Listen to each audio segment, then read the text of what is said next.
Adin my life dito sa Pinas to this video day mga laagday mi ani diri sa Baguio City, diri ang ilang main view attraction, the Igorot Kingdom. So dito na kami, umagang umaga, umuulan kasi, tapos ang lamig dito sa Baguio kasi nagpapag. So ang ganda ng pagka-arrange, ang ganda ng mga arrangement dito sa mga stone nila kasi nga ang mga ano pala yan, gumagawa niyan, may engineer pala silang gumawa dyan. Kasi nakita ko may isang grupo na dumating na engineer, tapos may gumagawa pa rin ng nagsisiminto doon sa una naming dating. May nakita ko nagsisiminto ng mga workers. So, ang ganda talaga ng view guys, pero ito palang Stone Kingdom na to is nasa gilid talaga siya ng bundok. Kasi nga ang Baguio City is lahat pala ng pupuntahan mo dito is grabe yung pababa, akyat ka talaga. So ito pala is nasa gilid siya ng bundok, tas ginawa nilang parang mga stone lahat ito na gawa talaga sa stone ito lahat. Talang inarins at kinamada talaga yung mga stone na to. Tas parang yung ginawa nila is pinadikit sa mga simento. So, ito pala yung mga igorot dito nagsasayaw. So, ang ganda ng mga bato dito guys kasi para siyang puti. Parang kulay white siya na may pagka-golden. Tapos, pagpasok pa lang namin dito is nagpapag kasi kaya hindi masyadong nakikita yung view ng bato.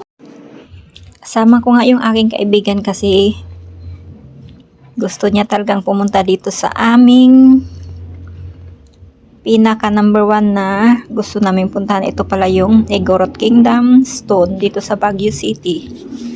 So ito pala ay gawa lahat sa stone. At kahit nga umuulan dito sa time na to, yung umaambon, marami pa rin tao na pumupunta dito at dumadalaw. Ito talaga yung number 1 na tourist spots dito sa Baguio City. So, nagpapagi talaga yung Baguio City kasi sobrang lamig ngayon. Nasa 22 degrees yata. At pagkatapos nito ay makyat na naman kami dito sa taas. Kanina nandoon kami sa baba. Ito pala yung sa taas na view dito sa Igorot Kingdom Stone. So, ang ganda talaga ng pagkagawa ng mga stone na to kasi gawa talaga sila sa mga simento, tapos parang pinagdikit-dikit lang nila yung mga bato dito. At yung gumawa pala dito is may mga engineer din palang nagchi-checking dito. So kaya matibay talaga itong gawa sa bato kasi may mga engineer din gumagawa dito. At yan na nga yung aming video for today. Busy kami dito sa kapasyal dito sa Igorot Kingdom Stone.